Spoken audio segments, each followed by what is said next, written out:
poésie est une architecture de la pensée, un luxe de l'esprit. Art, littérature, création, intelligence augmentée. Bienvenue dans l'univers de l'art total. Ici, la poésie n'est pas seulement une écriture, elle est une architecture de la pensée, un luxe de l'esprit et une invitation à élargir le champ du possible. Je suis Germain Issessa Tossa. Je vous invite à écouter la voix des mots.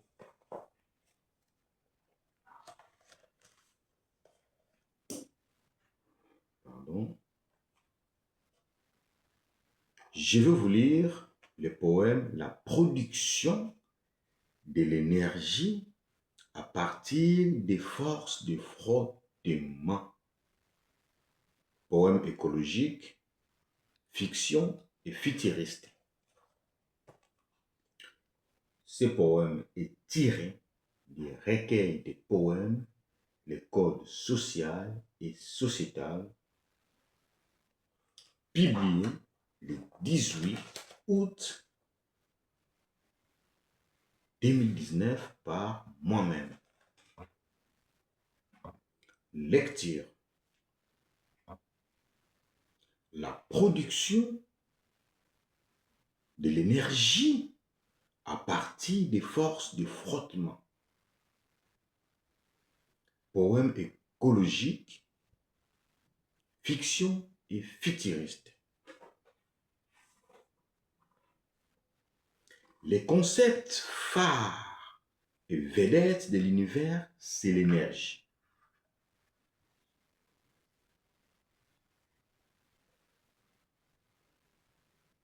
L'énergie qui est là depuis la formation de l'univers. Certains l'appellent les collisions naturelles dans l'espace-temps.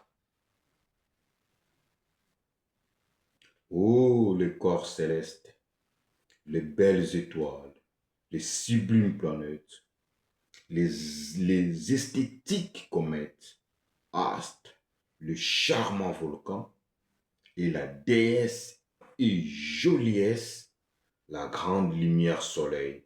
Vous êtes tous des immenses réservoirs d'énergie.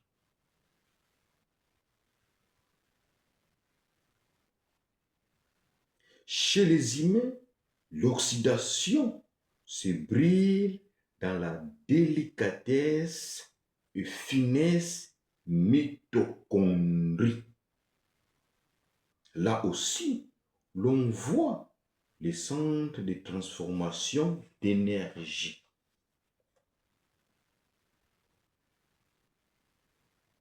La majesté thermomètre fait grimper le mercure par l'élégance de la température, disons par l'énergie.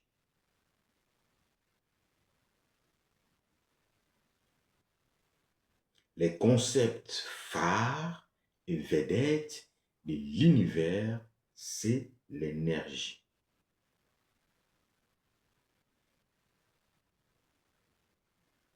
La somptuosité et l'élévation des végétaux font la pureté et féerie de la photosynthèse grâce à l'énergie.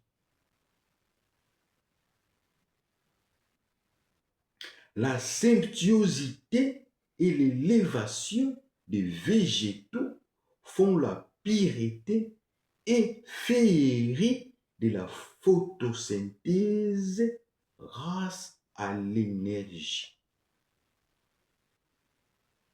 la sublimité et la gentillesse des pluies, grêlons, grêle, neige, tombent par la bonté de l'énergie.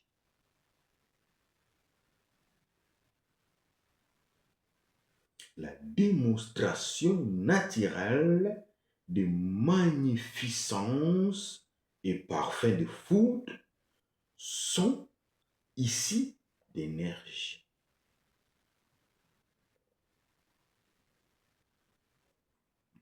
La star et gloire qui est le temps ne s'épuise pas, donc il est aussi énergie.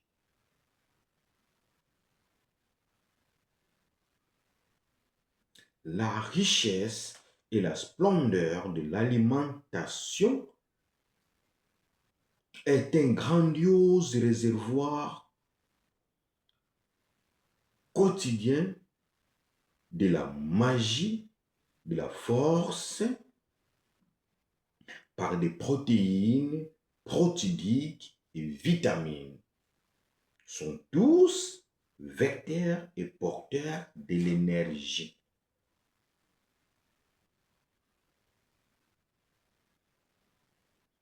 La bonne humeur, les trésors et l'éclat de la prière, les joyaux, les charmes et la séduction du pardon, la fraîcheur, la grandeur et la noblesse paix, la poète amour sont centres gravitationnels du bien-être, mais certains les appellent les ondes positives. C'est une famille d'énergie, c'est une famille d'invisibles énergies. Les concepts phares et vedettes de l'univers, c'est l'énergie.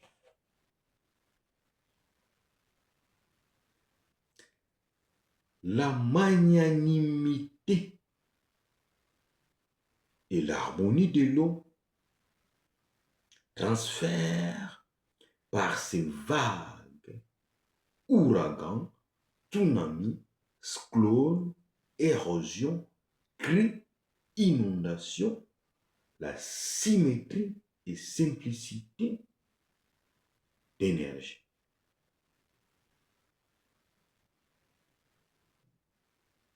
La bonté et l'élégance de l'eau, nous la sentions quand nous la buvions. Aussi et parfois quand nous prenions la douche. Dans les deux cas, elle nous rafraîchit et stabilise notre fonctionnement par son énergie. La belle terre est une source énergétique puisqu'elle permet les graines, le tubercule, les racines et plantes de germer et pousser en plantation et forêt. C'est aussi son énergie. Les concepts phares et vedettes de l'univers, c'est l'énergie. Les ondes, sondes, son, vent, l'air, puisqu'ils se déplacent en grande vitesse, contiennent aussi l'énergie. Ô toi, brillant humain, avec ta découverte lustre du fait, c'est une source visible à l'œil nu d'énergie. L'énergie des mots et des nombres qui se traduisent en paroles, chansons, écrits, contes, tout ça forme une source et soit une sorte invisible et puissante d'énergie. Les concepts phares et vedette de l'univers, c'est l'énergie. Oh, la multiplicité, la diversité et la diversité des énergies renouvelables, ce sont toutes des saines et propres éclats d'énergie.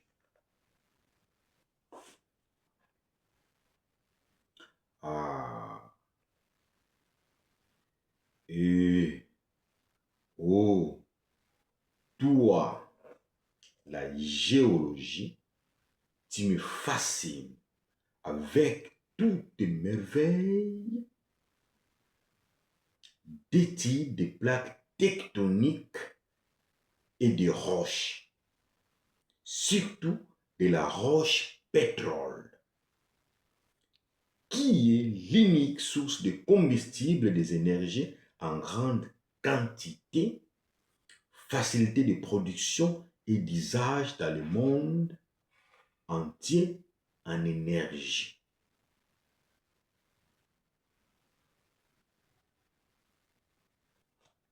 Quand la poésie devient générale et universelle, en ces moments-là, elle devient romantique, séductrice, beauté, belle et pleine d'énergie. L'armée est une fleur et parfait à une très forte et puissante d'énergie.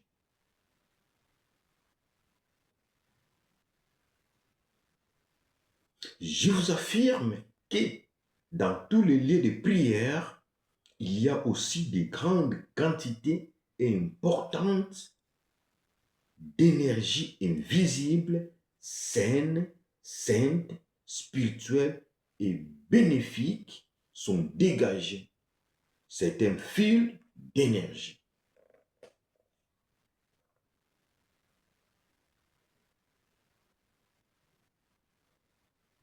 Les concepts phares et vedettes de l'univers, c'est l'énergie. Il y avait un grand sorcier dans ma contrée qui ne faisait pas du mal à personne, ni aux animaux, point aux végétaux. Mais son don à lui, c'était d'apparaître et de disparaître spontanément aux méchants uniquement en leur portant et offrant des bouquets de fleurs roses naturelles éternelles, fleurs qui ne fanent pas, des fleurs stabilisées, mais aussi des boules de cristal magiques dans lesquelles ils pourront voir par eux-mêmes leur devenir et finalité, y compris des alliances sur lesquelles étaient écrits leurs prénoms.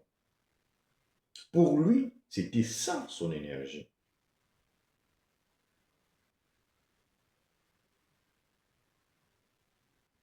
Cette énergie des rencontres et des actes positifs de ces grands sorciers changeait et transformait tous les méchants en gentils après avoir été surpris par l'amour et les cadeaux qu'il leur apportait et offrait ces grands sorciers inoffensifs et vertueux. Ça aussi, c'est une forme d'énergie. Les concepts phares et vedettes de l'univers, c'est l'énergie. Comme ces scientifiques et aventuriers qui avaient assez fait les observations de la nature pour trouver une alternative sur sa passion, sur la production de l'énergie. Après avoir étudié, observé toutes ces formes d'énergie spirituelle, invisible, physique, biologique, chimique, sociale, sociétale, familiale, il comprenait l'éventail de l'énergie. Ces scientifiques et aventuriers disaient, bref, il n'y a que 3 types d'énergie. Les énergies invisibles, les énergies naturelles et les énergies artificielles qui nous permettront d'équilibrer l'équation du couple énergie-électricité pour percer les mystères de notre écosystème, univers et enfin pour explorer d'autres univers, galaxies. J'ai trouvé ça très poétique et moins psychologique sa thèse et vision d'énergie. Alors, j'en voulais en savoir plus, puisque j'étais très curieux à sa passion du couple énergie-électricité.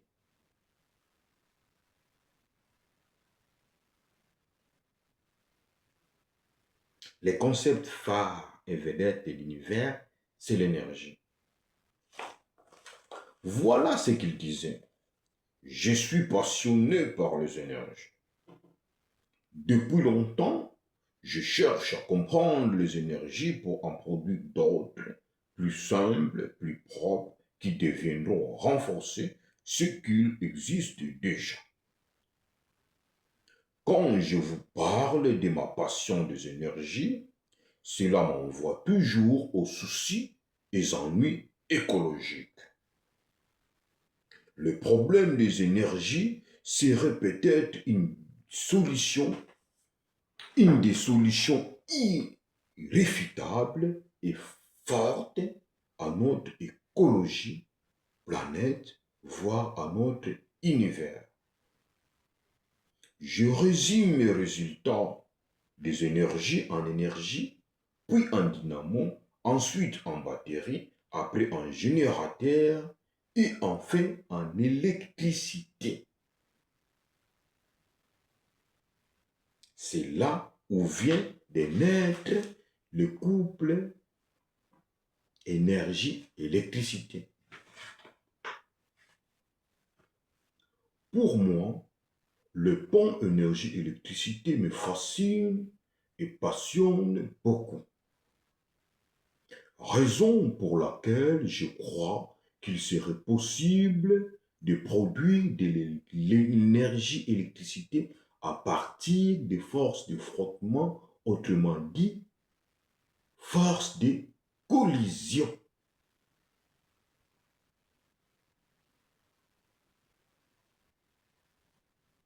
Cette électricité serait facile à produire partout et n'importe où.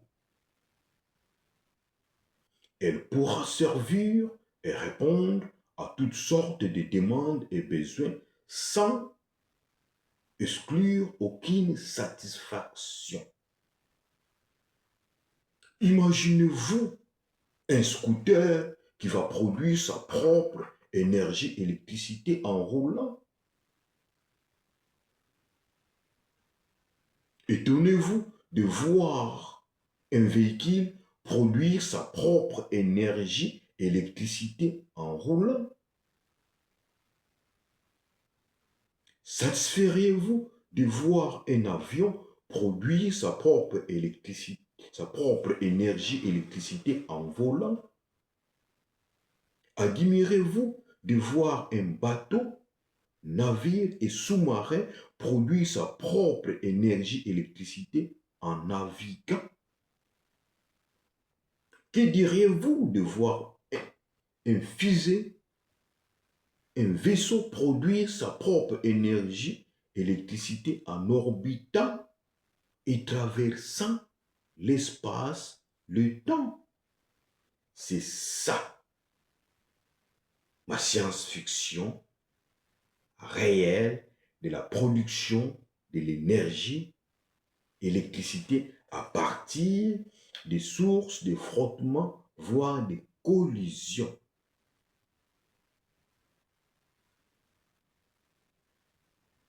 Quel gâchis, quelle tristesse quand je vois ces milliards d'automobiles qui roulent sur des routes et autoroutes en frottant les surfaces, en roulant, ils dégagent une grande quantité d'énergie, électricité qui n'est jamais récupérée et utilisée nulle part. Quelle perte de cette belle énergie, électricité non récupérée.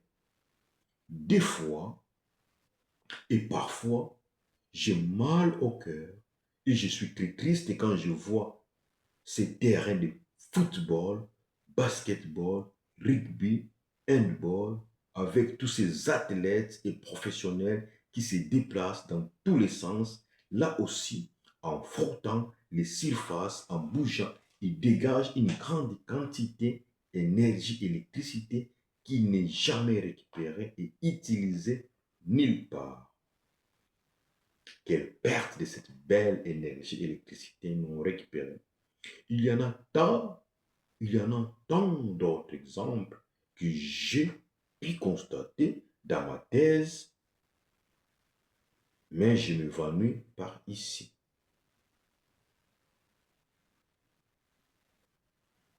Les concepts phares et vedettes de l'univers, c'est l'énergie. Le couple énergie-électricité est la clé du mystère de notre régulation d'écosystèmes, mais aussi pour explorer d'autres univers, galaxies. C'est ce que l'on appelle la variation des poésies. Hélas, tout ça, ce n'est que de la poésie. Pas autre chose et rien de plus. Quand la poésie prend cette dimension de recherche, elle devient elle-même très poétique, romantique et classe. C'est la romance d'un esprit kyrié qui se relève en poésie.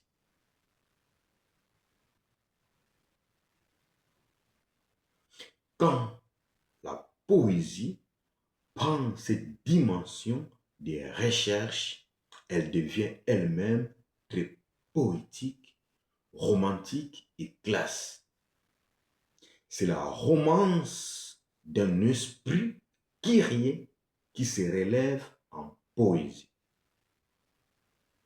La poésie donne l'appétit, la soif, l'envie, le goût, l'espoir et la neutralité.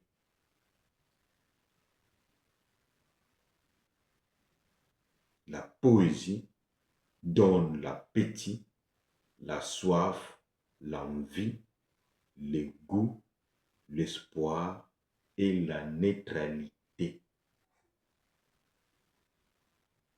La poésie donne l'appétit, la soif, l'envie, le goût, l'espoir et la neutralité.